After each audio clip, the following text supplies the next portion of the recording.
Hi everyone, Danielle here. I've had a few people request that I make a video on hotkeys and settings, and initially I was hesitant to do so as hotkeys can be very subjective and what works well for one person may not work well for another.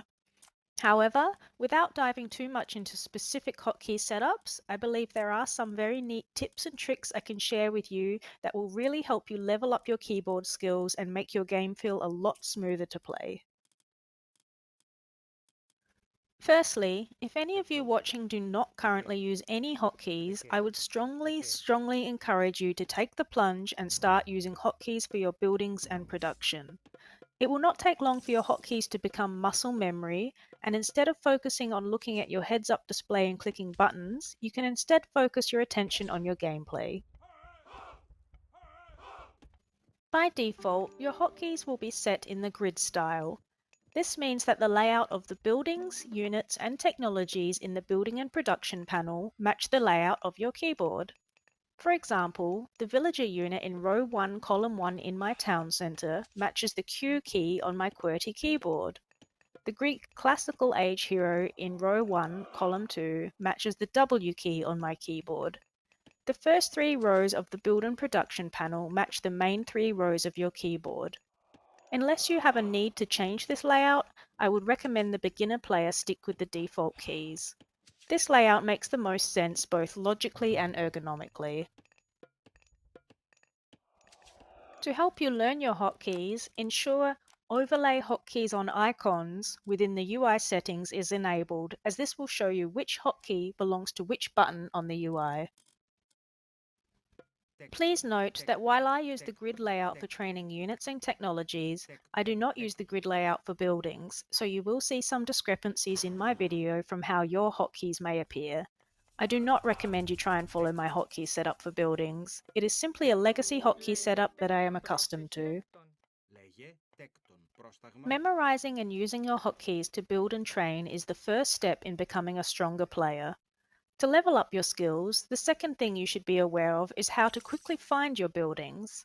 If you are using the default grid hotkeys, your Find Building hotkey is Control and the building key. For example, to find a temple, hold Control and press T.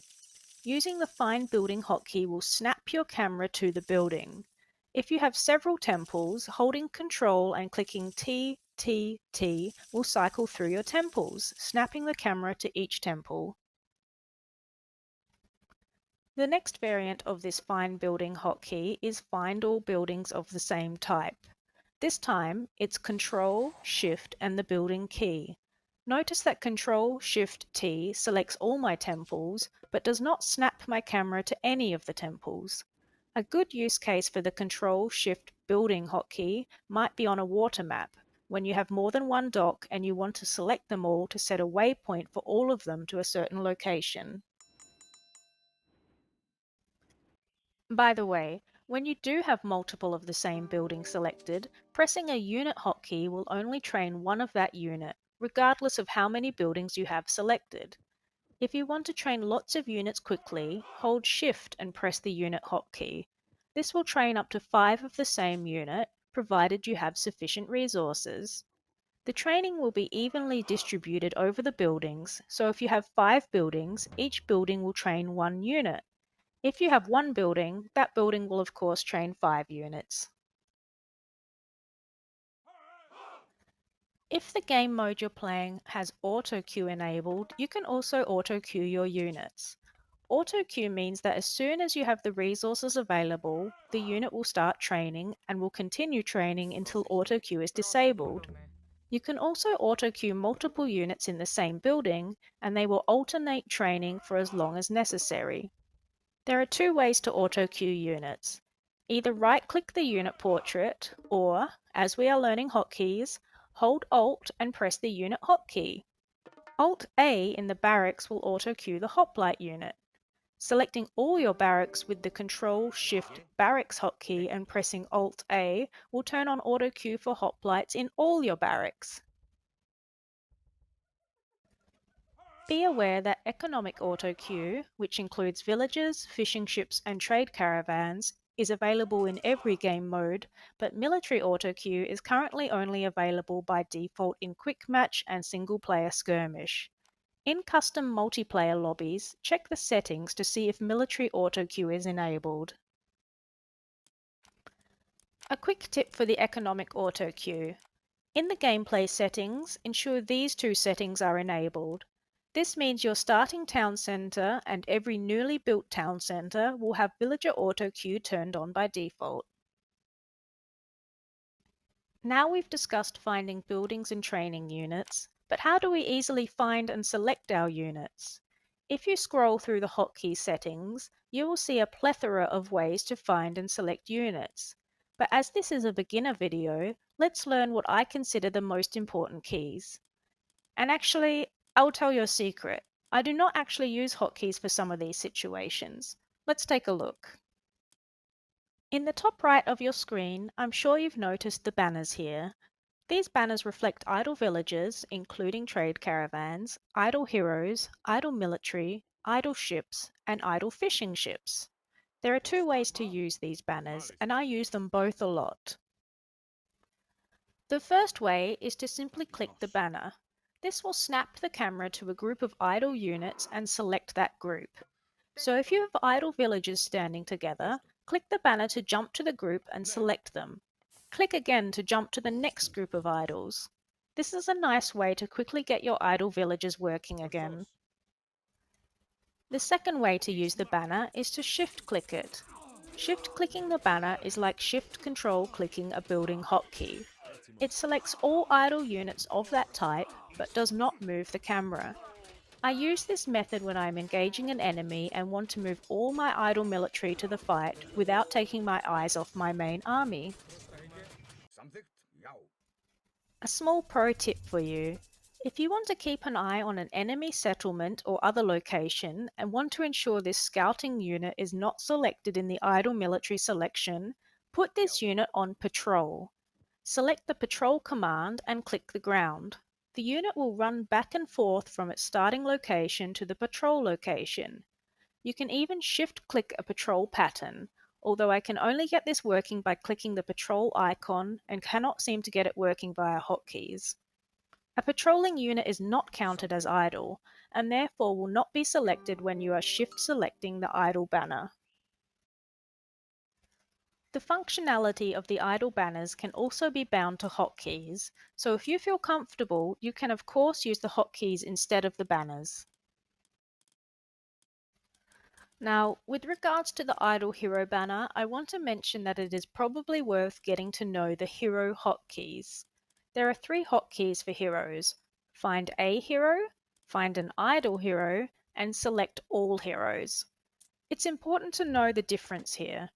Pressing the Find a Hero hotkey will allow you to cycle through your heroes no matter if they're fighting, building, idle, or empowering. The Find an Idle Hero hotkey will do as you expect. It will cycle through your heroes who are not doing anything. Finally, the Select All Heroes hotkey will select all heroes, including heroes who are idle, fighting, building, or empowering.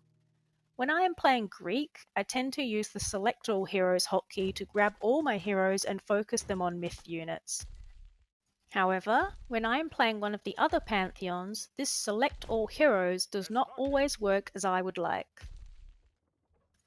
When I am playing Egyptian, I would often prefer my pharaoh to be empowering a building and do not want to bring him into battle.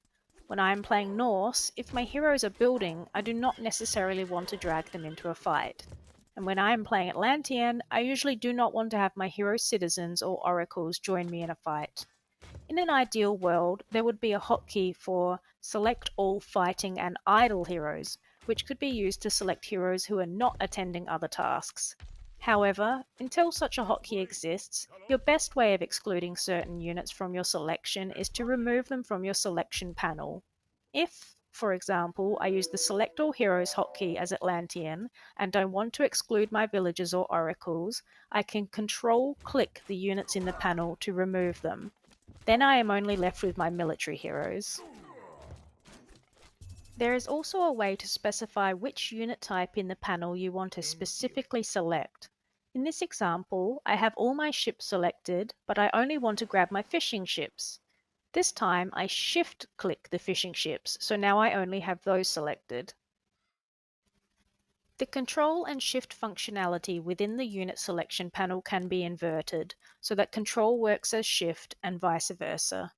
This is found in the UI settings under Invert Control Shift. Okay, up the top left of your screen you will see a plus symbol. This is where your control groups belong. Control groups allow you as the player to group units and buildings of your choice together. You can even have just a single unit or building in a control group. I like to use control groups to place all my military production buildings in one group, all my docks in another group, and my scout or pharaoh in their own group. You can create a control group in two ways. First, select the units or buildings you want to group, and then either click the plus symbol or press Control and the group number you want to create. For example, to add my military production to Control Group 4, I select the buildings and then press Control 4. Now to select my group, I simply have to press 4 again. Clicking 4 once will select the buildings, but will not snap my camera to their location. Clicking 4 twice quickly will snap my camera to the group of buildings. If you want to add units or buildings to an already existing control group, select the units and then press Shift and the control group number. Here I made 3 new production buildings, so to add them to control group 4, I select the buildings, then press Shift 4. Creating control groups for units and adding units to an existing control group works in the same way. However, there is one more way to quickly add units to an existing control group.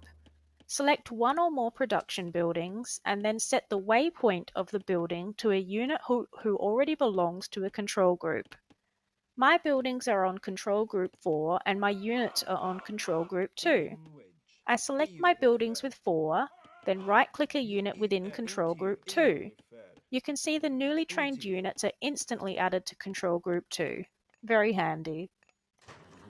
Now, what is the benefit of having all my military buildings in one control group?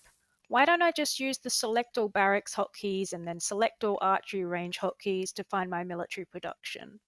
Well, unlike in the legacy version of Age of Mythology, Retold allows for either combined production or tab cycling. If you have enabled the Use Combined Production Building menu within the UI settings, when you have different building types in the same selection, you can train all the available units from the same panel.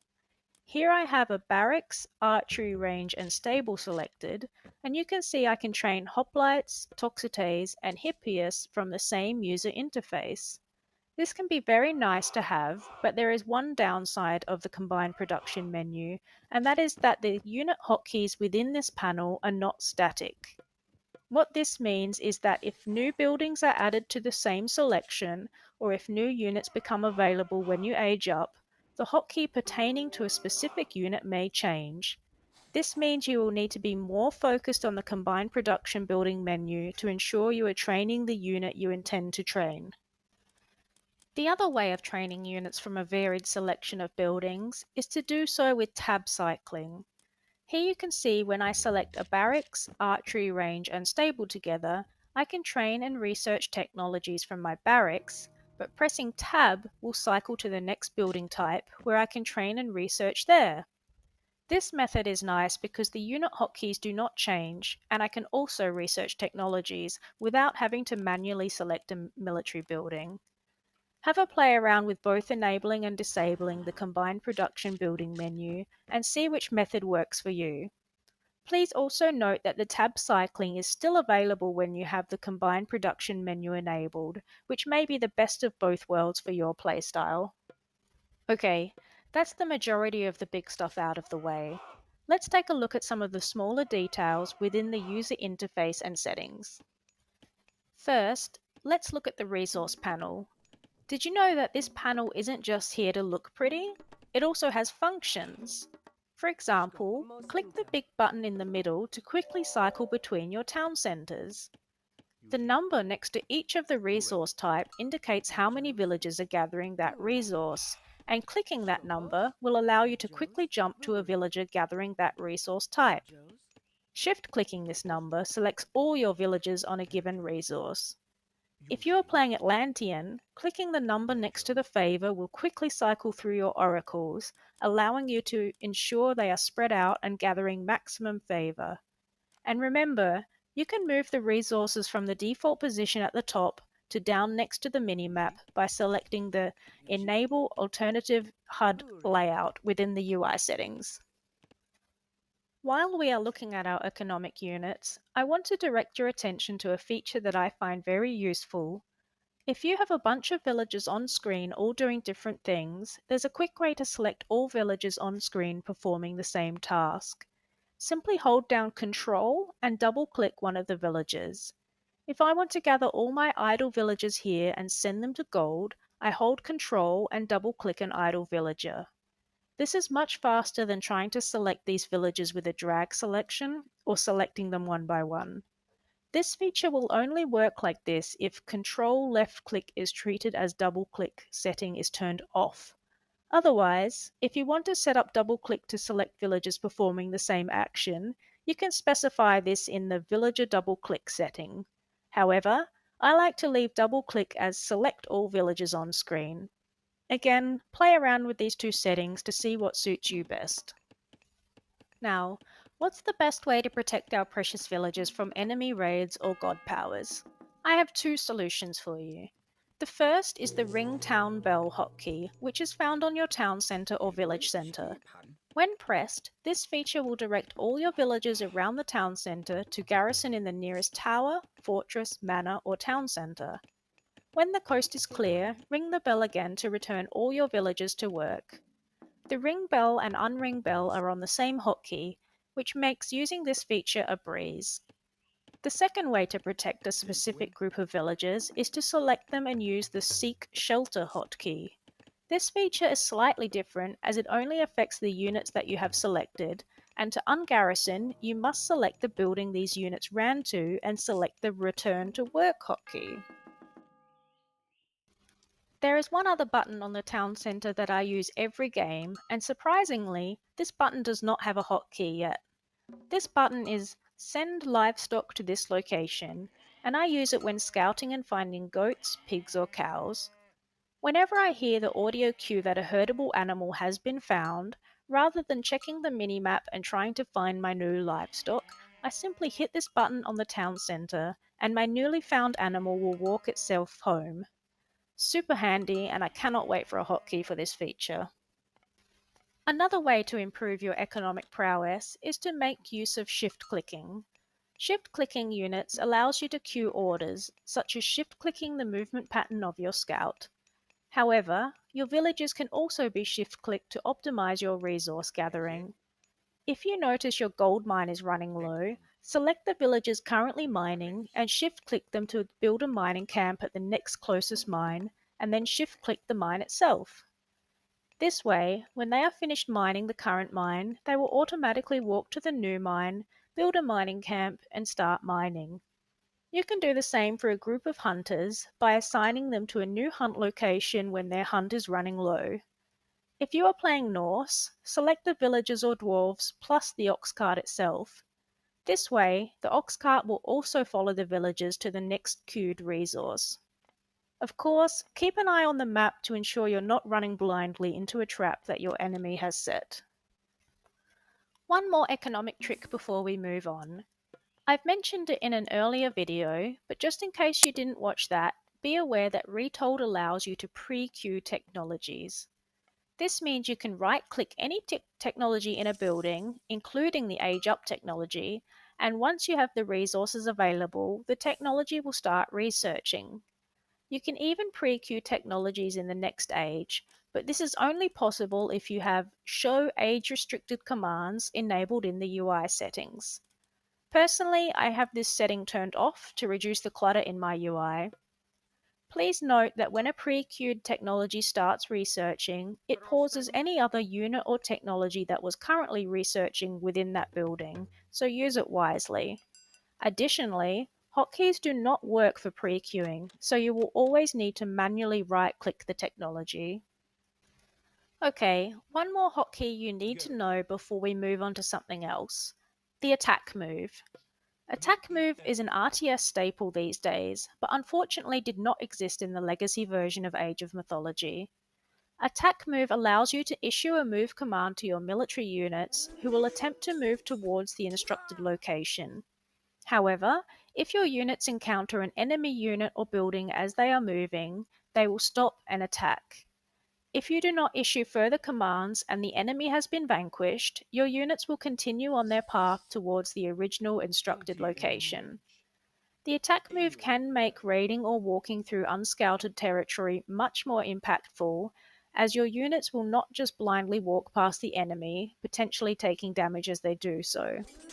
There are two things to keep in mind when using the attack move, though. The first is that the shift-click movement pattern does not work with attack move. You can only move to a single location with an attack move. The second thing to keep in mind is even if your units do engage with the enemy while attack moving, they can still lose fights, so keep an eye on your army and retreat where necessary. For those interested, I have my attack move bound to the spacebar, but feel free to use whatever key you find most comfortable. Okay, we're on to the final stretch. Let's talk settings. Our first two settings are one-click Garrison and easy military drag select. Personally, I have both of these settings disabled, but there are both pros and cons to using them or not using them. One-click Garrison allows you to select a group of units and villages, then right-click a town center, tower, fortress, or manor, and have those units instantly garrison inside the building.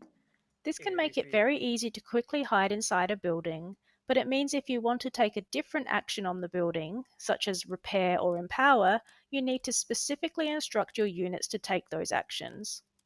Disabling one-click garrison means I need to use hotkeys to garrison my units, but it also means I can quickly force drop resources or repair and empower without fumbling around with hotkeys and buttons. Enabling the easy military drag select means that when you drag a selection box over both military and economic units, your economic units will be excluded from the selection. This can be nice to quickly select just your army when a big fight is happening in your base. However, I find I prefer to select all my units in a drag selection box and then control or shift click the units in the selection panel as necessary. There is also another option for this feature. The Toggle Easy Military Drag hotkey allows you to turn Easy Military Drag on and off with a hotkey. This is quite an advanced technique, but many of the higher level players do use this hotkey to have fine-grained control over their drag selection. Try it for yourself and see if it works for you. Two features that I always have enabled are Show Hit Points while units take damage and Show Hit Points on mouse rollover. These UI settings are vital for me to see how my army is faring in an engagement. I can quickly see how much life my units and my enemy units have, and make decisions whether I should continue to engage or whether I should retreat. I cannot really think of a good reason to turn these settings off unless you are making nice cinematics or something similar. Earlier, I talked briefly about the Show Age Restricted command setting and how that can be used to show technologies available in the next age. I mentioned I turned this off as it helps reduce UI clutter. I would also like to disable the Show Site-based command setting, as this controls the visibility of some of the weird icons in the buildings, like the Send the military unit rally point for all nearby buildings to the location of this unit button in the granary. None of these buttons are bound to a hotkey, and most of them I have never seen the need to use. However, there is one vital button that I do use every game that I previously mentioned, the Send Livestock to this location button. If and when a hotkey for this livestock function is implemented, I will turn off site-based commands, but until then, I will leave it on. The next setting you can probably safely disable is the World Tooltips. This setting shows little tooltips when hovering over resources like food source and wood source. It also shows things like scout and defensive fortification and so forth. Unless you are absolutely new to this game, I do not think these tooltips will help you, and instead they just add clutter to the screen. The nice thing about disabling the world tooltips is that relics are not affected. You can still hover over a relic to see what it does without having to click it. Even better though, adjust the world tooltip delay to 0 milliseconds to ensure the relic tooltip is shown immediately upon hovering over a relic. Okay, two more settings and then we're finished for today's lesson. These last settings relate to your camera and screen. The first one is lock mouse to window. For some reason, this setting is disabled by default, meaning that if you have two monitors and you move your mouse to the edge of the screen, instead of panning around the map, your mouse instead goes to your second monitor. I cannot think of a reason to ever not have this enabled, but I'm guessing there must be people who pan the map using the mouse in conjunction with a hotkey. This leads to my final talking point today. There is a hotkey called Move Camera with Mouse, which by default is bound to a mouse click button. I have seen quite a few people accidentally enable this hotkey, which makes their camera move in unexpected ways and shows a strange looking cursor. In order to prevent this, if you do not use mouse and hotkey camera panning, unbind this hotkey. Then you should never have to face this issue. Okay, that was it for today's video. Quite a long one. Thank you for watching. I hope you have learnt something new, and I will see you next time. Bye! Actually, I lied. I have bonus content. To rotate your buildings, select the building and hold Shift and rotate the mouse wheel. To have more control over ejecting units from a building, you can either click the unit portrait to eject a single unit, or shift-click a unit portrait to eject all units of that type. To rotate the map, hold Control and rotate the mouse wheel. And to set the map back to the default settings, hold Control and press down on the mouse wheel. Okay, that's it for real this time. Bye bye, thank you.